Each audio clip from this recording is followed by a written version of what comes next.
Subhanallah walhamdulillah wa la ilaha illallah wallahu akbar.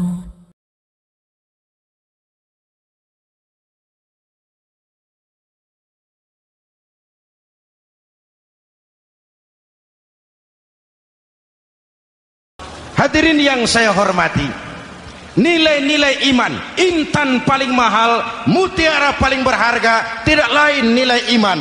Imanlah yang menyebabkan kita gembira menyambut datangnya Ramadan, menyingsingkan lengan baju, menghamparkan sajadah, melakukan pendekatan yang intens kepada Allah. Kenapa? Kita mengerti nilai Ramadan. Tempo hari saya berikan contoh. Di tangan kanan saudara ada berlian, harganya 50 juta. Di tangan kiri saudara ada rumput seikat. Berlian dan rumput ini taruh di depan kambing. Kira-kira mana yang diambil kambing? Rumput, dasar kambing. Kambing tidak ngerti nilai berlian. Padahal kalau kambing sedikit mau pakai otak. Kalau berlian yang saya ambil, kata kambing, lalu saya bawa ke pasar, kemudian saya jual, harganya 30 juta, lalu dibelikan rumput, dapat rumput sekabupaten. Tapi kambing tidak ngerti nilai berlian. Yang kambing tahu cuma rumput. Kenapa? Hidup kambing cuma melayani perut. Maka kata Imam Ali karramallahu wajhah, orang yang hidupnya hanya untuk melayani perut,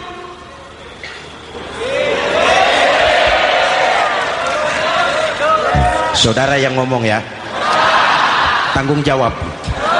Saya kan cuma mulai, kenapa diterusin?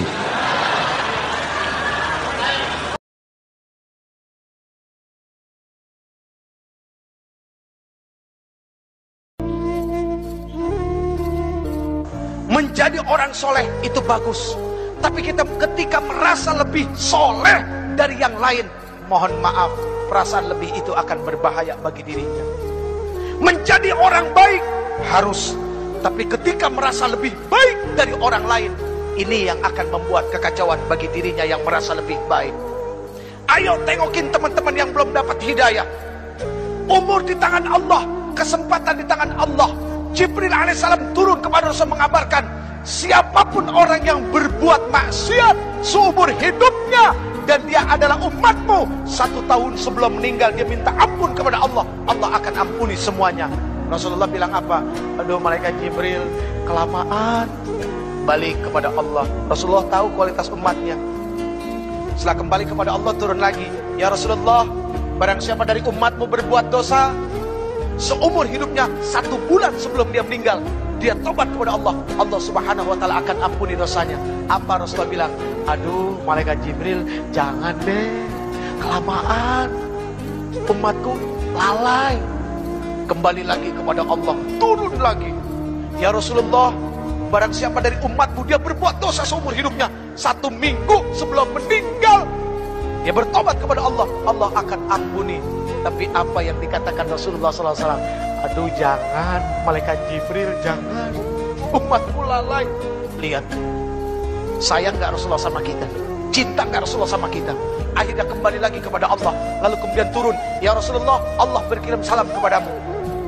Barang siapa dari umatmu dia melakukan dosa, melakukan keburukan seumur hidupnya, 1 tahun, 1 bulan, 1 minggu, 1 hari, bahkan ketika ruhnya yagharghir, malam yagharghir, gharghara, berbulak-balik di tenggorokan, dia nggak bisa berkata apapun kepada Allah, tapi matanya menatap memohon kepada Allah, hatinya bersungguh-sungguh kepada Allah, minta ampun kepada Allah, Allah subhanahu wa ta'ala akan memberikan ampunan kepada mereka. Itu maha luasnya ampunan Allah. Tapi sayang 1000 sayang, Allah nggak pernah bosan ngampunin hambanya. Cuma hambanya yang kadang-kadang bosan minta ampun kepada Allah. Nah,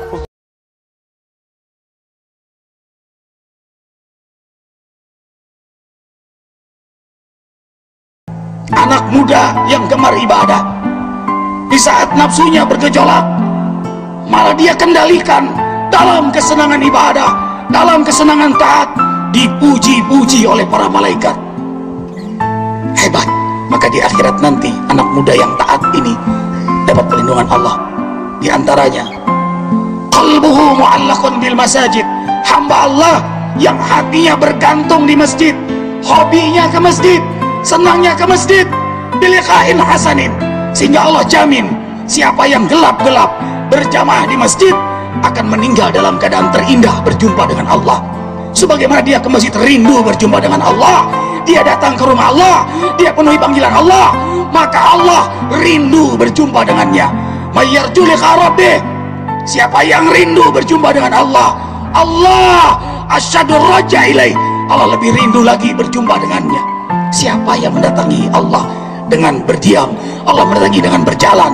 Siapa yang mendatangi Allah dengan berjalan, Allah mendatangi dengan berlari. Siapa yang berlari mendatangi Allah, Allah terbang mendekatinya, mendatanginya dengan Allah. Ikhwah, kalau sholat saja kita nikmat menghadap Allah, bagaimana kalau menghadap sebenarnya? Allahu Akbar. Kalau zikir saja kita senang menyebut namanya, bagaimana berjumpa dengannya? Bukankah semua aktivitas itu karena kerinduan kita kepadanya? Ternyata Allah lebih rindu dari kita dibandingkan rindu kita kepada Allah. Subhanallah walhamdulillah wa la ilaha illallah wallah